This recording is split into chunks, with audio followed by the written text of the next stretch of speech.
Welcome to another edition of A Call for a Better Customer Experience. Steven Spears here, coming to you from our Customer Experience Studios right here in Birmingham, Alabama. This podcast is brought to you by SAP, featuring the voice of the customer. Life is lived in moments. Some of them are big, like your first car or having a child, and some of them are small, like buying your movie candy at the dollar store instead, or catching 3 green lights in a row. But all of them are meaningful. Every moment matters. So what if every service moment a company provided was a positive one, big or small? How impactful would that be, and does it actually matter? It does. That's what we'll answer this episode. Why every single moment of the service experience matters, and how making every moment for the customer a positive one can actually be done. It's a call for a better service experience. Now, I do think it'd be a bit more beneficial to kind of narrow the scope a little bit and peek into a world most consumers don't see into, the world of business-to-business manufacturers. You're at your favorite restaurant. The waiter brings out your usual cowboy ribeye and french fries. Any idea what brand of grill they used or deep fryer? No idea. You grab your phone to look up how many Empire State Buildings it would take to reach the moon, just to settle a casual debate. Any idea what brand of routers and servers your provider uses to provide you that data? Not a clue. These manufacturers are critical to business across the world. There's a few reasons why this is an important area. The model that many companies are going to market through is changing, and it's changing rapidly. And some of that is enabled by technology, some of it is driven by competition. The competition is fierce. They are looking for that relationship, that trust in organizations, especially in that B2B environment. That's Jeff and Renee. And I'm Jeff Bunnell. I am Renee Wilhelm. They're the folks who wake up in the middle of the night thinking about this stuff. I've been in product management within the CRM space for over 20 years with a deep focus in customer service and field service.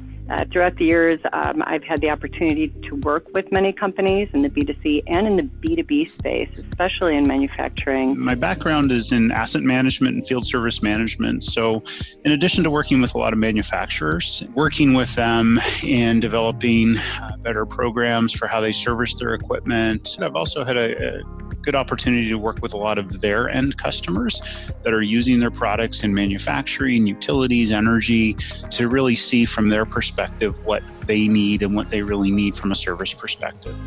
So, back to what Jeff was saying. B2B manufacturers are faced with new challenges in providing exceptional customer experience. In the past, a lot of manufacturing companies would sell a product and maybe they would sell an aftermarket service that they would deliver on, but often that was another company that would do the service on that equipment. And I think the buyers have changed a lot and are really looking for the outcome and value they're getting from that piece of equipment rather than just the price of the equipment itself. You're starting to see changes in business models where rather than selling a product, companies are actually selling the product based on output. In semiconductor manufacturing, that could be number of laser pulses. You'll see examples in turbines with output, sort of power by the hour is a common one we hear about. And you're starting to see a lot of companies moving in that direction. When you're a manufacturing company and your profitability now and your ability to sell your solutions depends on uptime and output, then service becomes really critical and the entire service life cycle becomes really critical, that you can do it efficiently, on demand in real time, and do it in a profitable way. So there's a lot of pressure. I think also with IoT and connectivity, a lot of companies are offering connectivity to the equipment to monitor performance, to monitor uptime, to take alarms, to be able to act on if there's a problem with the equipment. But a lot of them struggle to really integrate that into their overall service program and really offer predictive service. I think also many of the manufacturing companies, the people that work in the companies are no different than you and I. They go to the airport and they get off their plane, they get an Uber, they rent an Airbnb when they go on holiday.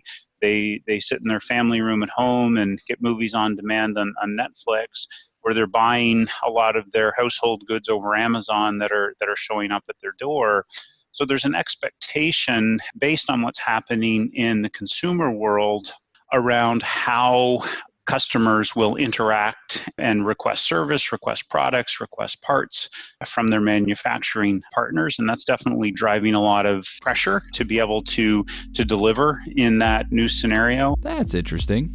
I recently had to replace our washer and dryer, and the new ones came with this new functionality where I just take a picture with my phone and I can diagnose the problem all on my own. Just that little feature made me feel so much more empowered. Wouldn't that provide the same feeling in the B2B space? I agree. I think that we definitely see this push for B2C type interactions to be available in the B2B space. And Stephen, it's likely that that experience you had will influence your buying behavior when you're looking for a new appliance, because you'll be expecting to be able to do the same thing. And that changes the competitive landscape that the manufacturers are operating in. Absolutely.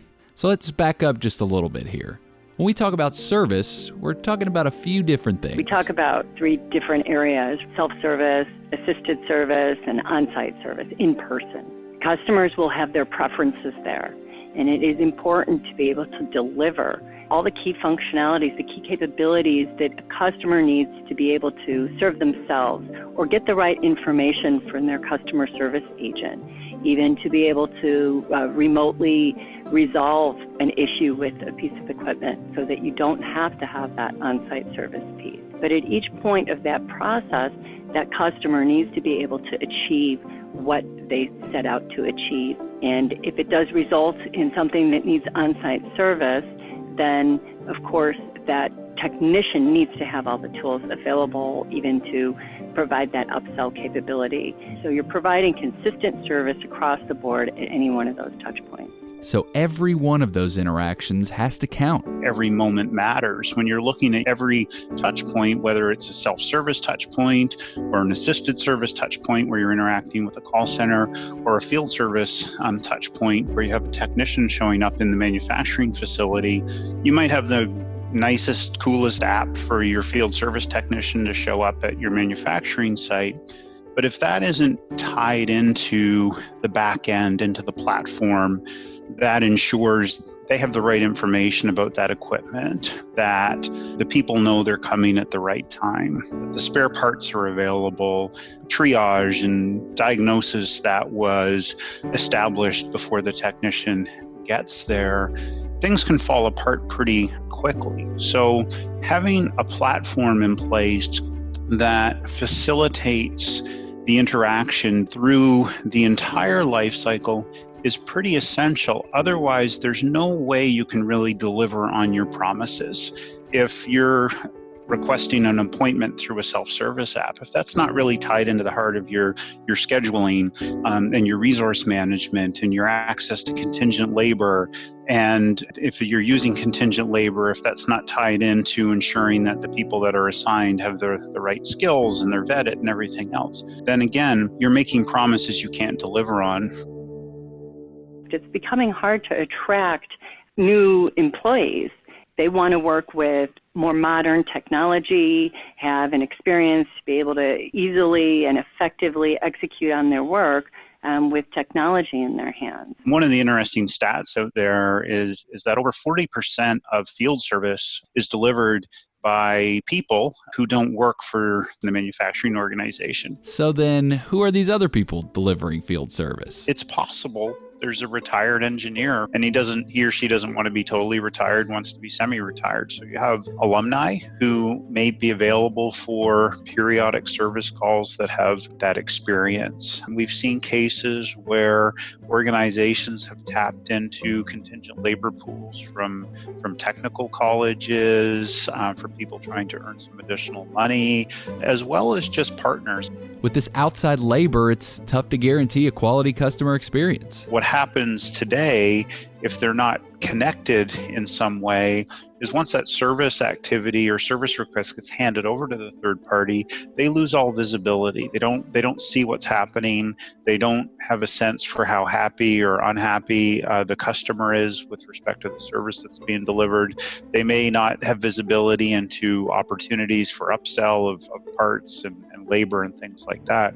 So whether it's kind of a contingent labor person, or if it's just somebody from maybe one of their preferred suppliers they work with all the time, integrating them all into that same services process. So ultimately, that customer journey and that relationship between the buyer and the supplier can be owned by the manufacturer and the consumer of their products through that whole journey, regardless of who's delivering the service. It boils down to the fact that making every moment matter is extremely important. I think it's more important than ever. I mean, you see a lot of research that's been done about how quickly companies can switch to another product. And one of the primary drivers for that is customer experience, which comes from service. And again, as we talked about at the beginning of the discussion, many of the decisions now by the buyers aren't just being made on the product.